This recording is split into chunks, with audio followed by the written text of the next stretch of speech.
que Jésus t'avait donné avant. Quand tu priais, quand tu étais avec lui, fidèlement. Alors nous allons pas nous perdre en besoin.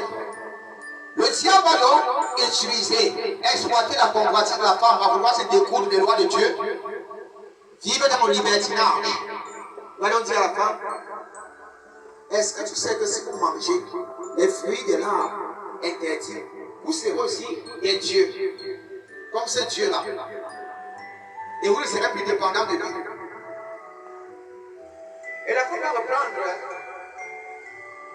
Dieu nous a dit ceci, si on en mange, on va mourir.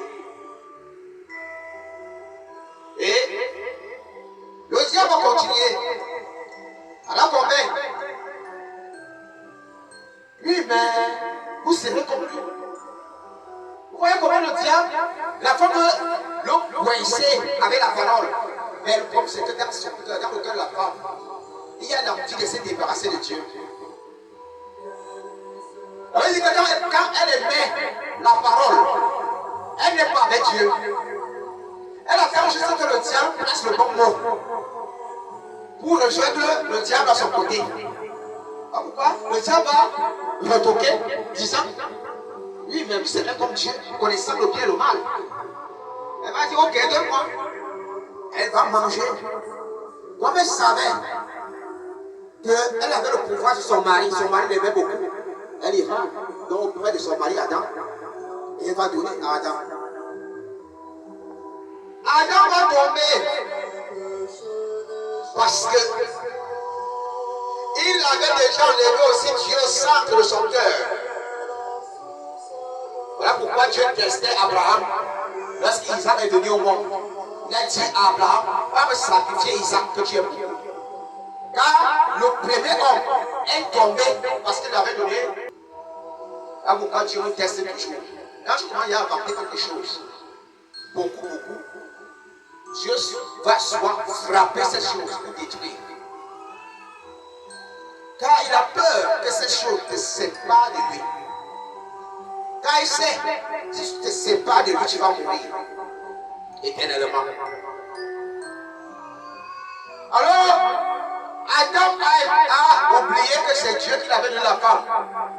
Et que même si la femme allait tourner le dos, Dieu allait donner encore à Adam une meilleure femme. Et il va regarder que, hey, si je refuse la pompe ici, la femme va me tourner le dos. Il va oublier au créateur de la femme.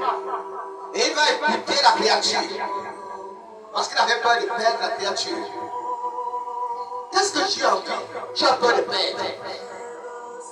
Si c'est la femme, tu vas la perdre, à coup sûr. Et toi-même aussi. Qu'est-ce que tu as peur de perdre? Qui t'amène à ne plus aimer Dieu? Si c'est l'argent, tu vas perdre cet argent à coup sûr. Et toi-même aussi. N'oublie pas le créateur des biens. Obéis au créateur des biens. Si c'est un mari que tu as peur de perdre, parce que tu aimes Dieu, Dieu dit tu vas perdre son mari à coup sûr. Car c'est lui qui peut te donner, qui peut maintenir ce mari auprès de toi, qui gronde, qui casse tout ce qu'il veut avec ses voix. S'il veut continuer, Dieu mettra sur ta route quelqu'un qui est plus meilleur. Il y en a qui ont dit, papa, on ne peut pas venir à la prière et peur de perdre notre mariage.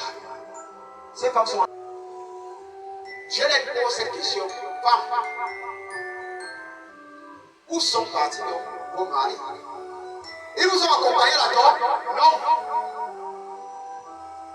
Ils ont dit, eux aussi, ils attendent leur tour. C'est vrai, c'est alliance, fidélité.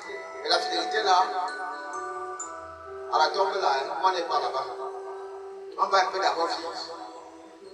La seule personne qui a donné sa vie pour nous, c'est Jésus. Qui a dit je vais mourir pour eux, pour nous.